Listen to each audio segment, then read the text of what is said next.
The following is a production of DallasCowboys.com and the Dallas Cowboys Football Club. How about them Cowboys? Yeah! Go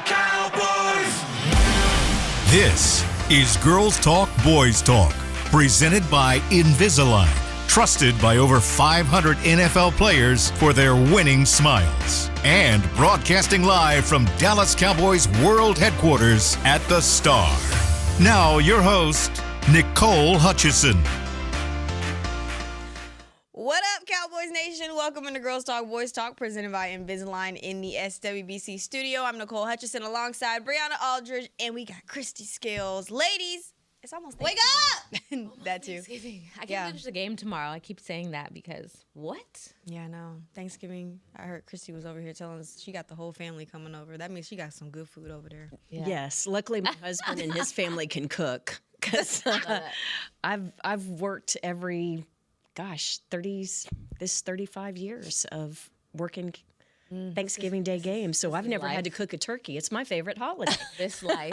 I was just telling someone yesterday when I was interviewing for the job, one of the questions was, what do you do on Thanksgiving? And I was like, what? Like, this is my fifth. So I was like, what? Is that a trick question? And then they're like, because if you work for the Cowboys, this is what you'll be doing every Thanksgiving. Your Thanksgiving. Yeah. The thing about the Joneses is, and Legends Hospitality, George Pickens and his crew at AT&T Stadium, man, they spare no expense. They put a great spread on. So not only is Thanksgiving fare available for all the guests, right? All the fans coming to watch the game. There'll be over 93,000 people at the game tomorrow. But even the media and staff, we get to eat the Thanksgiving food, so we appreciate that. I'm glad I've been working out because I'm doubling up. My mom's coming, bringing some food, and then, of course, my boyfriend's family's bringing some food. Then, on top of that, I get to eat at the stadium? Yes. Full bellies. It's going to be great. Full bellies. It's going to be great. Well, we got some good news. Well, not so good news. We got a practice report to go through. Christy, what you got? Some big standout names that stand out to you. Yeah, well, the official designations will take place this afternoon as to who's out, doubtful, questionable, etc. But Tyler Guyton, again, not able to practice with the high right ankle sprain, and the fact that he was on one of those little scooters doesn't bode very well. So Nate Thomas obviously has been taking the first team reps on offense at left tackle in place of Guyton. And then George Pickens, who was a DNP, did not practice on Monday, was limited yesterday, so that's a little bit better with the knee and the calf. Kavonte Turpin, we saw him in the locker room yesterday and had a big old ice pack on his left shoulder, so he didn't practice Monday, but officially listed as limited yesterday, Tuesday. And then on offense, a couple more guys. Hunter Lipke has a sore hip. He has been able to practice this week. And Tyler Smith with the knee tendonitis, he has been able to practice. On defense, the issue is Oso Digizua, who was unable to practice Monday with the elbow injury, limited yesterday, as was Kalen Carson with a hamstring. So remember that he missed most of the second half of the game Sunday, the win over the Eagles, dehydrated and cramping up, but he's shown up on the practice report with a hamstring. I suspected that it was something more than just cramping, the way that he tried to go. He went back in the game for just a play or two and then came back out. So Carson lands on the list with a hamstring.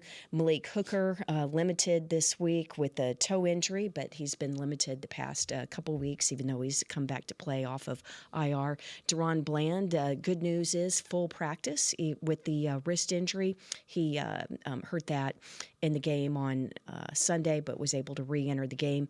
Donovan Wilson, limited. He's dealing with elbow and shoulder injury. Solomon Thomas, good news, full. But we're going to see about Jadeveon Clowney. He's been limited the past few weeks with shoulder and neck injury, limited again this week. James Houston, wrist and a knee. He's been able to practice. We'll see about Dante Fowler, shoulder injury, limited. And then Perion Winfrey, interesting to see if there'll be availability to get him up on the active roster. Off IR, far clear with the back injury, but just hadn't had space on the active game day roster. Yeah, I got a chance to talk to Kalen yesterday when he was like leaving locker room, and he had said that he should be fine to play against the Chiefs. I think even Shotty mentioned a little bit. He was just dealing with some like dehydration and some slight cramps a little bit, but he was just taking the right precautions to make sure he is good for Thursday's game. So good sign there. But who concerns you the most when you're heading into this Chiefs matchup? The most, yeah, who? Well, Guyton, obviously, just because, Nate Thomas has done well coming in, but a young player, not a lot of experience. And the thing about Steve Spagnuolo, who's the defensive coordinator for the Chiefs, and we'll get into this a little bit more later on, but man, blitzes early and often, and lots of, I think communication is a really key issue here, just because a lot of disguise and scheming up and things like that. We'll get into more detail in a bit, but hey, when you're out your top left tackle, that's obviously a big issue. And then Osa, I mean, he's a dude. He'll play hurt, but he had the play of the game, arguably, in the fourth quarter with that sack, I would say, in the win over Philly. So, hopefully he'll be okay. And it looks like Solomon Thomas will be able to play this week. So having him in on that five-man front or just as part of the regular defensive line rotation, I think will be really key. So that's good news on that front. Yeah. Who concerns you, Bree? I mean, same thing. The man not practicing all week, Tyler Guy, and I think we talk about Nate Thomas being able to go in and really play tackle on either side, and has been, serviceable for the most part, and has those mistakes that you see that you would expect from someone who doesn't have the reps. So he needs the reps. Do you want to see him getting his reps in against the Chiefs in a game that's considered a must-win? It's not the best feeling, and we're going to talk about it later, but obviously they got some dudes up front on the other side. So that's going to be something that's going to be a challenge, if you will. But to me, I had a little bit of I felt like it got lighter on the media side because George Pickens, who didn't practice on Monday, they were asked about it, asked Shotty if he was going to practice, and he said, yeah, he'll be out there. And when we started practice, he wasn't out there, and everybody was like, where's George Pickens? And when he came out jogging out, he got his treatment while the guys stretched, and then he came out and joined them. And I think everyone was just kind of like, like that was Exactly. So that was probably the relief there. But I think when on both sides of the ball, I was really paying attention, not taking away from anybody else out there. There's a long list, but everyone's kind of banged up at this side, even when we're going to be talking about what the Chiefs have going on their injury report. But George Pickens on offense was obviously one that I was like, how is this lingering? And then also Osa as well. Both those guys back out there, like Christy said, I thought was a positive thing. It's such a short week. So it's kind of hard. This is not like an average injury report that we're used to when they're like cleared by, Thursday. They really got tomorrow and then see how they feel and see when there could be game time decisions for a lot of these guys. Yeah, and as for the Chiefs, the good news is they're very optimistic that Isaiah Pacheco, their really catalytic running back, will be back because he's been out since week 8. We talked about him yesterday. Yeah. That surprised me, and I think a lot of the writers, because I was saying like it's a possibility, it's not completely ruled out, but I would be shocked if he went out there just because of the type of injury, the short week, and then what they've been getting out of Kareem Hunt, and plus they had an extra elevation with Clyde Edwards-Helaire, running back they had let go, brought back, who's been, again, serviceable for what they have, and knowing this long stretch. They got a tough schedule, too, after they face the Cowboys. Very important games where they sit in the AFC right now. So I'm still surprised he's going out there. It'd be interesting to see the reps he gets. Yeah, he's been listed as full participant this week, so it bodes well. Of course, I know it's been discussed already this week, but just to reiterate for those who are just tuning in today, their right guard, Trey Smith, probably going to miss the game. He's got the high and low ankle sprain. I mean, Sounds okay, very painful. sounds bad. And then their tight end, Noah Gray, I know that Travis Kelce gets all the attention, and he should, but Noah Gray is one of those key players for them as well, a real role guy and a good player. He suffered a concussion Sunday against the Colts. So Trey Smith and Noah Gray are their biggest injury concerns. Let's get into this Chiefs matchup. We stuck with offense yesterday, but let's talk about this Chiefs defense, but when you, of course, think about this Cowboys offense right now, 5-5-1, where is this offense strongest right now, and where do you feel like the Kansas City Chiefs will attack first? Well, defend defense. Oh, okay. Yeah, sorry. I think the biggest thing for me that stands out against this Chiefs team, obviously, we know the offense has been a little weary, if you will, when you're talking about the Chiefs standards. And we talked about it yesterday, how their luck has kind of changed since last year, pushing out those last final seconds, minutes, what have you. They're getting the short end of the stick for whatever reason when it comes to execution on offense. But defense has been the reason why they're even in these games for as long as they have. But the thing that stands out to me the most, if you look at their schedule and who they face some big names running backs, and running backs have not had days on this Chiefs defense. And Brian Shaw and I talked about it yesterday about if he kind of like joked. He's like, I'm not a big stats guy, but if you look at all their, metrics, they're in the top in almost like every category defensively for a reason. But I think for them, they have the ability to make a lot of offenses one-dimensional. You saw that going against the number one offense last week against the Colts. Jonathan Taylor, one of these top running backs in the league, was kind of quiet. Like, they did that to him, and then that forced them to really have to force their passing game, and it just wasn't clicking. And then how many 3-and-outs did they get? 10. You talking about the Colts did? They only had 10.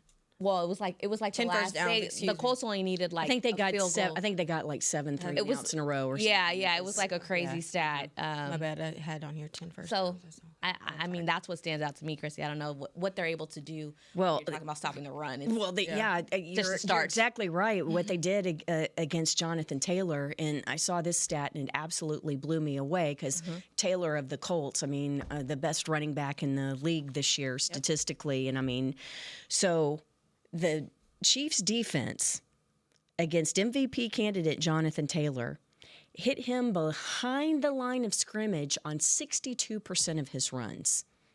I mean, that is crazy. Hit him behind the line of scrimmage on 62% of his runs. So, they're overall ranked, the Chiefs are number 8 in run defense, but what they've done lately has just been amazing. And so the strength recently is their run defense. And to Nicole's original question of what the Cowboys have done well recently, well, these big plays, a lot of it in the passing game, it's play action pass. That is such a strength for this team. Dak's passer rating on play action passes is 143.4. That's insane. And so that's a strength. What's a play action pass? A play action pass is when the quarterback takes the snap, fakes a handoff, running back carries it, fakes like he's running the ball, and then but Dak keeps it and then throws the pass. Well, why do you do that? When you fake the handoff, the linebackers and the defensive linemen for just a second hold up because is it handoff or not? And then when they see that Dak still has the ball, then they resume their pass rush. It also freezes the linebackers or anybody that's dropping back in coverage for just a second. They just kind of have to hesitate. It's like, do we go get the runner or do we keep dropping back in pass coverage? So that's why you do a play action pass, and the Cowboys have done it very effectively.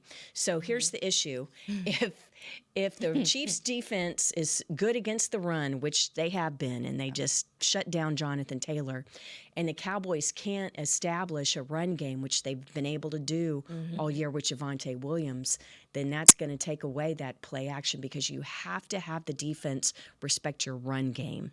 And if they don't, that's what makes it tough in the pass game. Well, this is where the yards after catch come into play with a guy like Javonte Williams, who is third amongst running backs in yards after contact with 719 of his rushing yards so far. But, I mean, even with guys like George Pickens, who also is top 10 in YAC as well amongst receivers, that's going to be crucial against this Chiefs defense.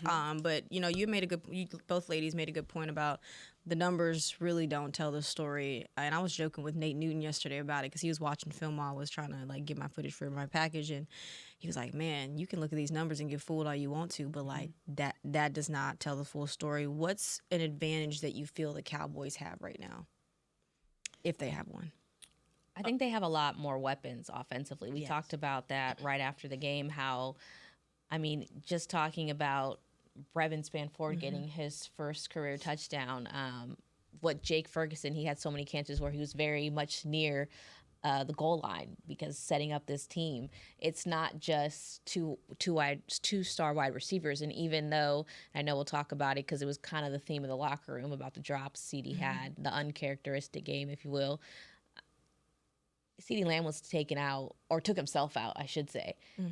And you still had a number of guys you could go to. Obviously, George Pickens leading the way, but they even the week before found how to get Lipke more involved. Turpin he's been very quiet, and it was so funny. We were just like, we were getting off the Turpin train, and then he had that big catch in the game that kind of spiced things up there and got some momentum. Like, there's a lot of more reliable weapons, and I know we didn't really get into the Chiefs like detailed in their injury report, but from my understanding from the writers on that side and Chiefs radio, the only really true healthy receiver is Hollywood Brown right now, and I think that says a lot. There's a Xavier Worthy, little speedster guy.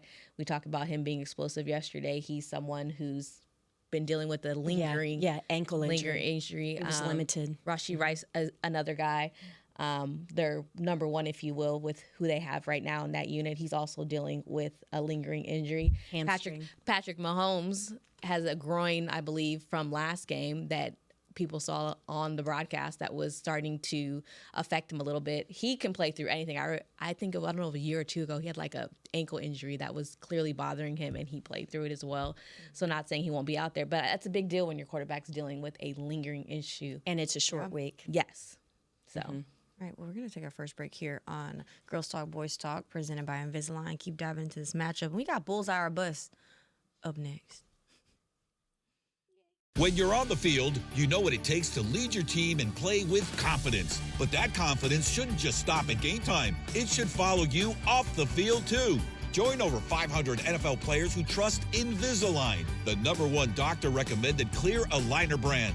Ready to take the first step towards a smile you'll love? Visit Invisalign.com/NFL and find a doctor near you today. Transform your smile and take your confidence to the next level, both on the field and off. Cowboys fans, when it comes to navigating the ever-changing world of tax, your business needs a partner it can trust to tackle even your biggest tax challenges. Ryan is the largest firm in the world dedicated exclusively to business taxes. Our team of tax professionals has local expertise in all areas of tax and can help you uncover savings opportunities you didn't know you had. Learn more about how Ryan can improve your overall corporate tax performance by visiting Ryan.com. Ryan, the official tax partner of the Dallas Cowboys. Heck of a win, fellas. Coach, the Cowboys beat us by 30 points. No, I'm talking about my dog. He started eating fresh food from the farmer's dog and has lost 7 pounds. Your senior dog with joint issues? That's right, Steven. The pre-portioned meals of real meat and veggies help keep him lean, active, and feeling like a puppy again. That's incredible. But what about the game? The Cowboys smoked us. Hit the field, run some sprints. Get 50% off your first box of the official pet food of the Dallas Cowboys. Only at thefarmersdog.com/Cowboys. How does the cheerleader's hair always look so perfect? We asked, and they shared one of their biggest beauty secrets. If you want hair like theirs and confidence to match, use Babyliss Pro styling tools. The Dallas Cowboys cheerleaders use Babyliss Pro curling irons to get those perfect game day curls. To get the hair you see on the cheerleaders, head to BabylissPro.com. Use the code Cowboys20 for 20% off Babyliss Pro tools, the official styling tools of the Dallas Cowboys cheerleaders. Get the discount while it lasts. Offer may be withdrawn at any time at advertiser's discretion.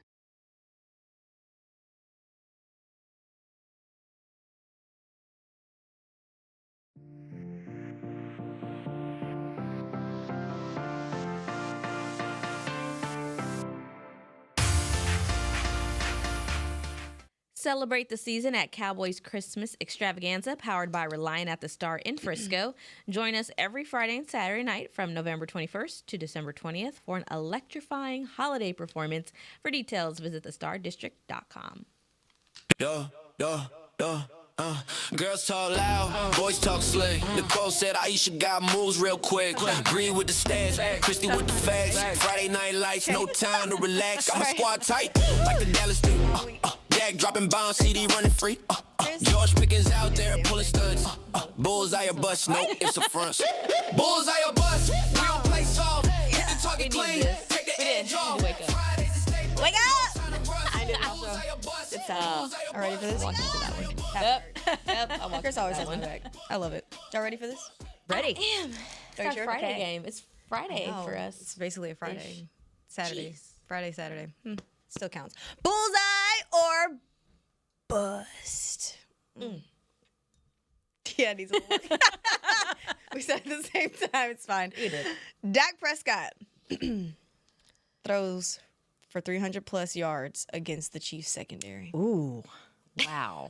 I'm starting off the top, I know.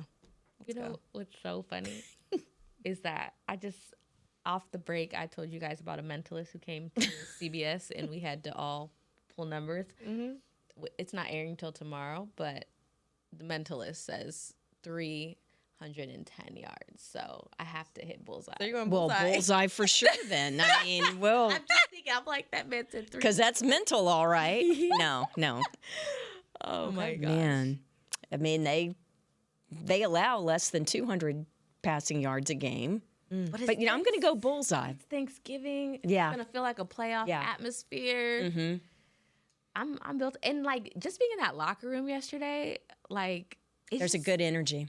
And CD is tired of the questions about drops. I Yeah. think he's going to he doesn't bust out. He doesn't stay down for long. And Right. when he's, like, smirking and at, the questions, and, you had a bad game, and that's what he said, but he was just like, I think I'll be okay. Like, I was like, yeah, he's about to do some damage. That's just the type of player he is. He wants this, and I think he's going to take the Thanksgiving stage to make everyone quiet with this. I think so. That's the thing. They Spagnuolo likes to blitz. Yeah. He disguises it. But if you can catch him, there's some big plays to be had. So I'm going to go bullseye. Talking about big plays, this brings me to my next one. Bullseye or bust? CeeDee Lamb leads the game in receiving yards. Both sides. Both sides? Yes. Bullseye. I don't know. Pickens may have something to say about that. Pickens is... Or Hollywood Brown. Oh, goodness. I hope not on that. I still feel like GP is going to have the game stat when you're talking about receiving yards, but I feel like CD is going to be finding that end zone. But I'm going to go bust just because I do think GP is kind of that guy right now. Okay. Nicole's a tiebreaker. I'm going bullseye. Okay. Okay, that's fair. He leads both sides. Okay. In receiving yards and receptions. Okay. Boom. All right. Bullseye or bust? Dallas runs for 125 yards. Bust. I got a bust. We just talked about how good this run defense. I'm sorry. I laughed saying that. My bad. Okay. What do y'all think the number will be? I said like 95. I think it'll be under 100.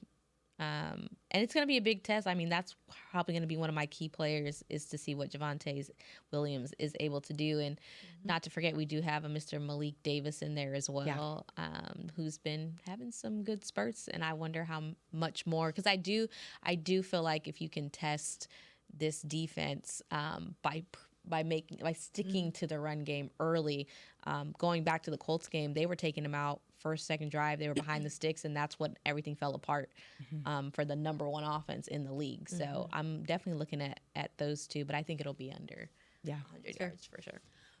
Chrissy, let's go. Your turn. Bullseye or bust? Yeah. All right. I like that. The Cowboys score on their opening drive. Oh, man. That one hurts me. You know what? Score. Oh, I'll yes. say bullseye because it could be a field goal. You didn't say score a touchdown. Unless they go for it on fourth and don't get it. I was so mad last week. She threw the glasses? I hate you. Oh, my gosh. Why you have to bring that up again? Oh, because I Let it go. like, Take the points. so early. No, I don't mean with that punt at the beginning, but these other ones when it's for take the points when it's going to be and punt the ball. It's going to be a field position, low scoring game against the Eagles. Pin them down, and then when you take the points whenever you can. Yeah, it was that at the 50. Then they went for Yeah, wild yeah. times. Dak said, I'll go for it every time with these guys. And we're like, We know. I like the aggressiveness, but let's Not then. not that. Let's not do that then. All right. Or wait, you said bullseye? Yeah, because Because you said score, I say the same. If you said touchdown, I would have been a Touchdown. little weird. No, it's too late. too late. You said score. Don't cheat. I'm sick of y'all cheating. Your turn. Just for that. Hey, it could be a safety for, Yeah. defense might score first. Who knows? Come on, Bree. Bullseye or bust? Let's go. I felt that in my diaphragm. I like that. Yeah, that was great. That was a great one. Thank you very much. Dallas wins the red zone battle. And they're 75% in the red zone. Well, actually, I have a little fun note about red zone. Glasses on. They actually, the reason why they lost that game to the Colts on Sunday, the Chiefs, they stalled out in the red zone. They reached the red zone 6 times against the Colts and only scored 1 touchdown. So they settled for 4 field goals. They lost a fumble, had just the 1 score.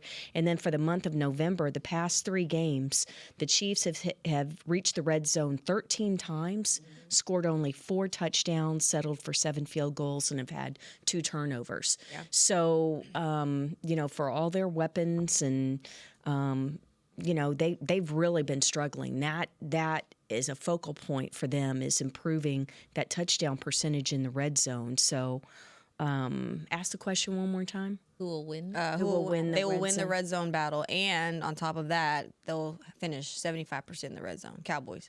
Oh, Cowboys will finish 75% in the red zone, scoring touchdowns. Nah, bust. She said, "I've seen enough." They've been. I think that's been the frustrating part, is them. We talked about it, getting downfield so quickly and then getting there and just like going plateau. Like, I don't know. It's they're 61% for the season. I'm going to go. The Cowboys. I'm going with Christy on bus. I forgot what they were yet. I'd like to be very much wrong, though. Yeah. Well, but can I just say, absolutely. If you get down in the red zone and stall, take the points.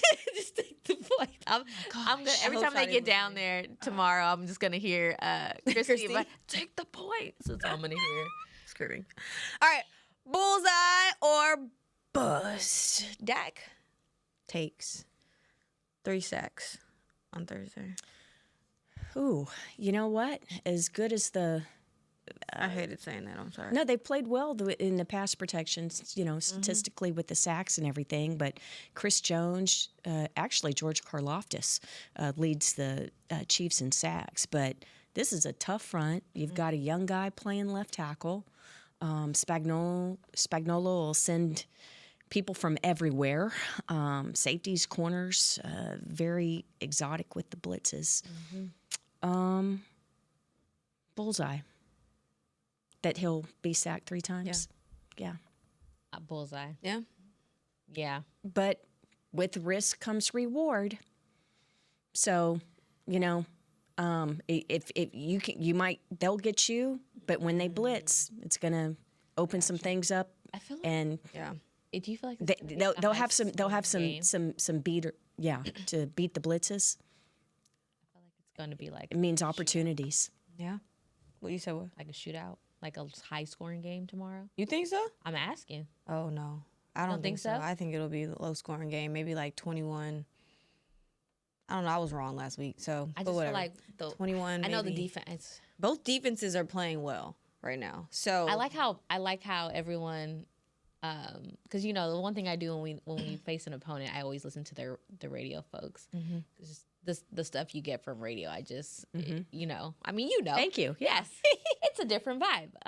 But it's just funny to kind of hear the tones of how people are talking about the defense. Like even coming back, there wasn't really a lot of respect and didn't deserve a lot of respect, to be fair, when they were going against the Raiders. And then when they played well together, one of their arguably best defensive games, it was still like, we're taking on the Cowboys, and then now there's a little bit more respect happening with this. And you beat the Eagles. You beat a winning team. You beat the reigning Super Bowl champs. So, that's why I was asking you guys about what you think this score will look like, because I'm just thinking about, again, Christy, I've spent some time in the AFC.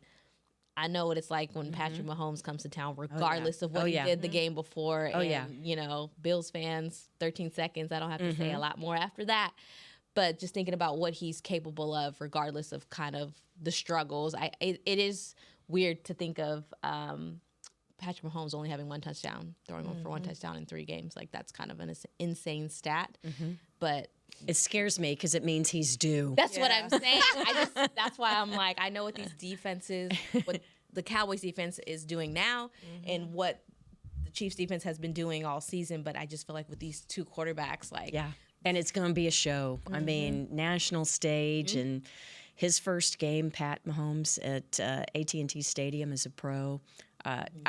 I think it's going to be a little higher scoring than what Nicole's going. I think it'll be more like 30-27. Really? I think it's going to be a fun one. Because I think there are some big plays to be had.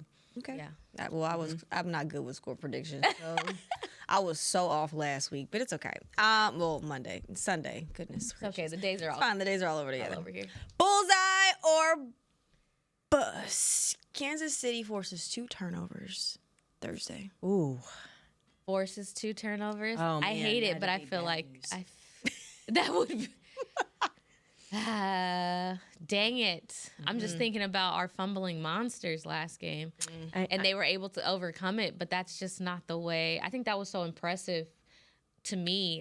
Is all the self-inflicted wounds that normally Cowboys can't come back from, they were able to. But I also think you had a different guy throwing the rock on the other side. Well, I'm gonna be faithful, and I'm going to go bust. Okay. Yeah, I'm going bust as well, because that's actually been the weakness of the Chiefs' defense this year. Is they only have 9 takeaways in 11 games, so that's where they're faltering. So they're due. Oh no. I was gonna say 4 forced fumbles for the Chiefs' defense so far. So not really good there. If they did, it'd be an interception. I'm more concerned about the self-inflicted wounds when I'm thinking of turnovers of the Cowboys doing weird stuff, tripping over themselves type of thing. Please. Okay, I'll let it go. It's still weird. It's the new week. Avoid that spot on the 30-yard line, okay? Devontae, please. There's a ghost over there. All right. Bullseye or bust. Dallas holds the Kansas City Chiefs to under 75 yards rushing. No. Bust. Bust? Pacheco back. Yeah, especially Pacheco's back. And then, Mahomes is going to get a little bit on his own, just, extending plays and scrambling and maybe having to carry it a few times. Get just enough to get the first down. Yeah. I think to find success, especially when we're talking about this receiver room being all banged up, I think they're going to have to lean heavily on the run game to find success. So I'll have to go bust as well on that one, because I think they're going to be attempting to run the ball as much as they can. Bullseye or bust. That was a little better. Why are you looking at me like that? I just didn't know if you need my help. It's fine. Stand by. It's all good. Has to be dramatic. All right. Kansas City forces Dallas into at least one stalled drive in the red zone because of a blitz. Oh, yeah. Yeah. I thought that was going to be easy. Yeah, he's a blitz machine. Yeah. They're coming. That's fine. All right. Bullseye or bust. Pickens draws 2 DPIs. Ooh, that's a good one. Thanks. That's a really good one. Appreciate it. I was trying to figure out with Pickens kind of like who would be the guy. Like, I know Trent McDuffie is their big corner, but they also have Jalen Watson, and it seems like he does well against the bigger receivers, which would be Mr. Pickens. I don't know who he would be. Like, who do you? Yeah, I don't know if they're going to travel with CD or not. How they're going to do their matchups. So that's a good one. Well, I don't know. 2 is a lot in a game. I'll go bust, but that's close. Yeah, 2-1? Yeah. Yeah, I feel like that as well, because it hasn't really. I'm gonna go bust as well. Yeah. It might be 2 total. Maybe CD could. Oh, sure. That's fair. Yeah, that's Spread it fair. out. That's fair. All right. Bullseye or buzz. Dak Prescott throws a game-winning touchdown in the fourth quarter. Sure. Throws. Let's go for it. Let's Yeah. get the Bullseye. Yeah. Early Christmas. Get the Christmas on Thanksgiving. I'm screaming. Wouldn't that be something? I picture. I To don't know. whom? To whom? Ferg? Dang it. Nah. You know what? I'm going to CD? go Terp. Terp? I wasn't He's ready a for that. redemption game. Yeah, I don't know Maybe. if that's gonna be that one. Maybe. Hey, if it, Surprise. It'll be a surpriser. It'll be a surprise. It kept you. if it happens, we'll save this clip, and then I'll have to eat my words. I'm like, creepy. I feel like it would be.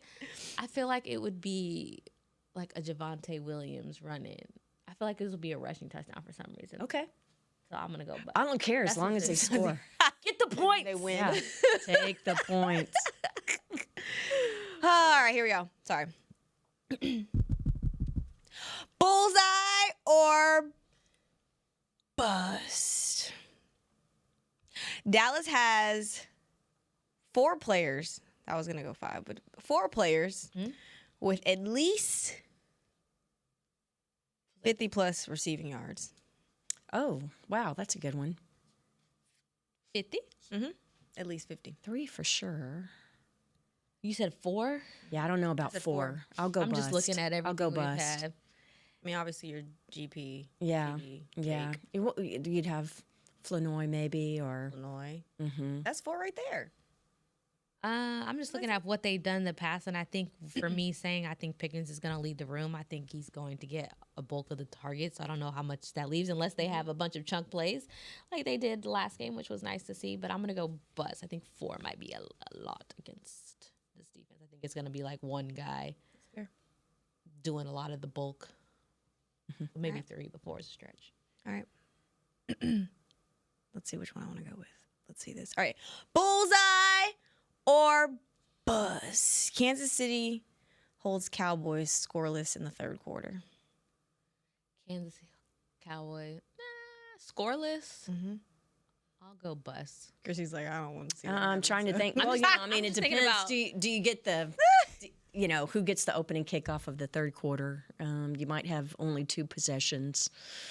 Bust.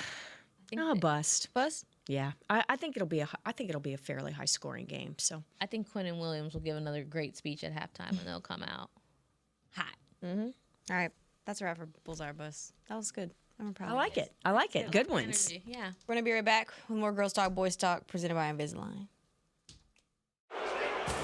Heck of a win, fellas. Coach, the Cowboys beat us by 30 points. No, I'm talking about my dog. He started eating fresh food from the farmer's dog and has lost 7 pounds. Your senior dog with joint issues? That's right, Steven. The pre-portioned meals of real meat and veggies help keep him lean, active, and feeling like a puppy again. That's incredible. But what about the game?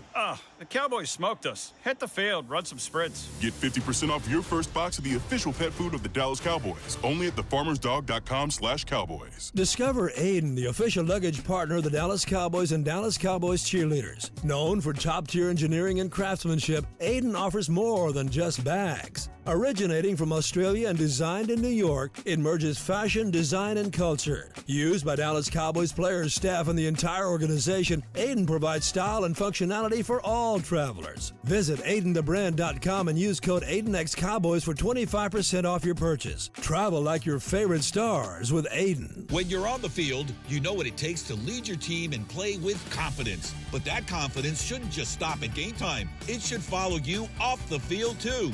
Join over 500 NFL players who trust Invisalign, the #1 doctor-recommended clear aligner brand.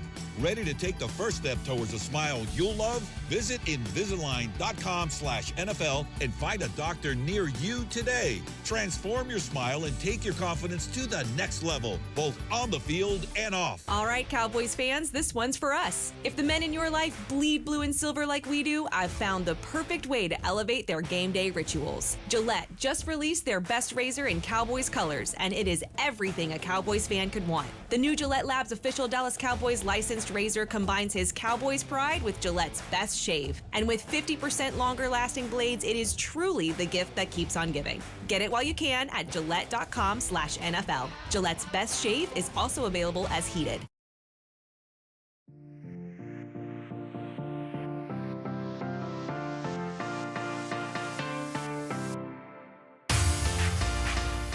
Capture frame-worthy holiday photos with Santa at the Star, presented by Monument Realty.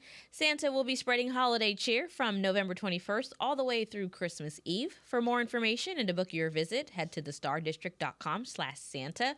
Register before December 7th to save $5. Welcome back in the Girls Talk Boys Talk. Ho, ho, ho, ho. Merry Christmas. Merry Christmas. Woo! All right.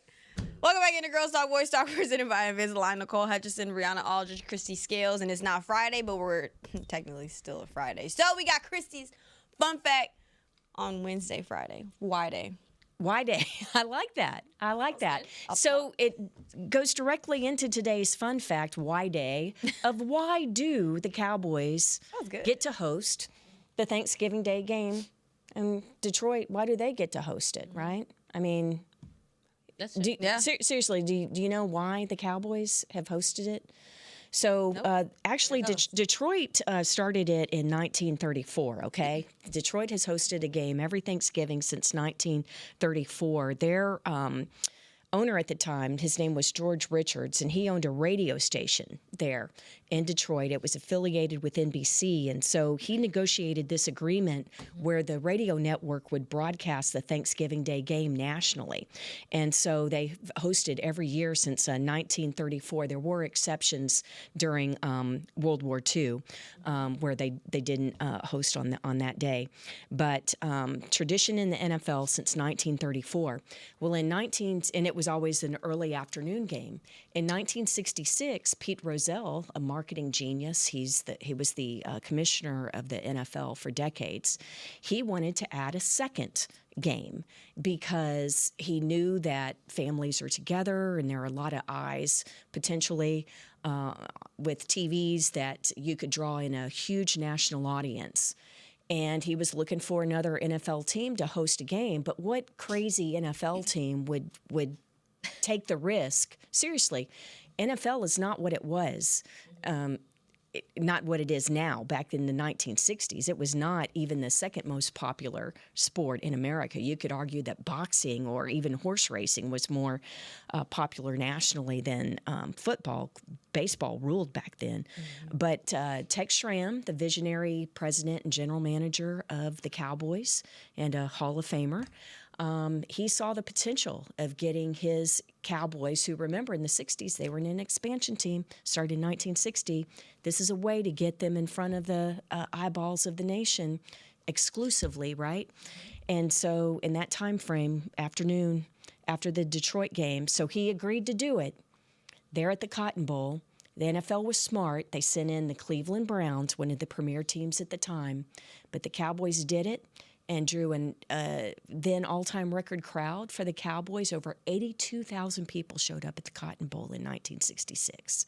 Amazing crowd. Cowboys got the win over the Browns, and it was basically like a gentleman's agreement. Okay, we'll do this. We'll host it. We'll take the risk, but we get the game. There were 2 years in the 1970s where the game was taken from the Cowboys and given to the St. Louis Cardinals because other owners around the league moaned so much about the unfair advantage that Detroit and the Cowboys had, that every year on a short week they get a home game.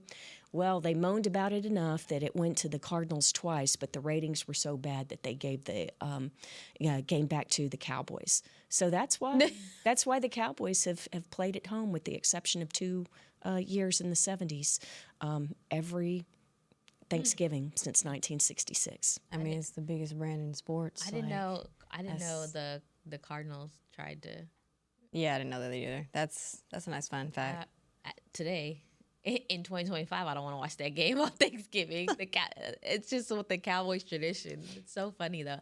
I didn't know that. I knew Detroit was the other team, but I didn't know why. Mm-hmm. It was a marketing ploy. And really for Tex Schramm, same thing, right? Why do the Cowboys play in the NFC East? Why did they stay in the East when there was NFL realignment? Because Tex Schramm knew that the sports media, major media markets in the United States, New York, right? Get in front of the major media markets. And so that's why he fought for the Cowboys to be placed in the East and to stay in the East, because think of the size of markets, and I know that LA is the second largest market now in Chicago, but you've got to keep the team in front of the sports writers and the people who shape opinions in sports. So that's why they're in the East. I never thought about that too, media-wise, because when you say that, in New York, you have the Jets and you have the Giants, and I know a lot of people in the coaching world that were like, I'd love to coach for the Giants. It's just different because when you're out there, they kind of, how the Cowboys are looked here, that's how the Giants are looked at in New York. And they just have them like on a pedestal regardless of what their season looks like. And I think that's, to your point, like that's just, I never really thought, and it just kind of all like makes sense, like who's their fan base and how the media, like that's going to be, no matter what type of season the Giants have, they're always going to be front and center in that market. Right. Yeah. Right. Amen. More so than the Jets. Yeah. Yeah. For sure. You want to learn something about this Cowboys team? I promise you, Christy. It's in the book. Knows it's in the book over here, sitting right next to me. Christy, thank you so much. Always good learning from you. But we're going to learn a lot about this team again come tomorrow on Thanksgiving Day. Cowboys, Chiefs. I need a score prediction. I was going to say, who's winning? 30-27 Cowboys. Oh, I'm going to be bold. that's good. That's good. I don't know. I think the Cowboys are going to, I'm not going to say, I think they're going to hit 30 at least as well. I think they're going to hit 30. I don't know. I mean, the numbers tell me differently, especially with the Chiefs, defense and everything. But I don't know. Thanksgiving is just special. It's different. Something always cool 31-28. happens. Oh, that's a good one. That's a good one. Cowboys. Nicole's going lower scoring, I know. Huh? End of regulation, they're going to tie. They're going into overtime. Oh, my. Oh, man, I'll be... Oh, my. They're going into The overtime. leftovers are going to be so cold by the time I get home. Yeah, they're going into overtime. Now, score prediction, I suck at that, but they're going to win, obviously, by a touchdown. So, yeah, Or Aubrey. overtime. Nah. Butter. I'm gonna go overtime. Little pat of Touchdown. butter to top your Thanksgiving feast. That's not bad. Hopefully bad. he does it so we don't go to overtime. Okay. So we go Do y'all home. inject that's right. your turkey with butter? I don't Cajun butter? cook. I don't It's got that. They got the big shot that you put the I'm not the involved. inject. Yeah, me either. I am not there yet. How about a shot of butter? How about Okay. that? Let's do that. Yeah. with it. I got to do the mac and cheese one year. That was a big thing for me. Maybe next year. I'll try. We'll see. Happy Thanksgiving. Yes. Happy Thanksgiving. That's a wrap for the show. We'll see y'all back here next week. For Brianna Aldridge, Christy Scales, I'm Nicole Hutchison. Have a great Thanksgiving. This has been a production of DallasCowboys.com and the Dallas Cowboys Football Club. How about this, Cowboys?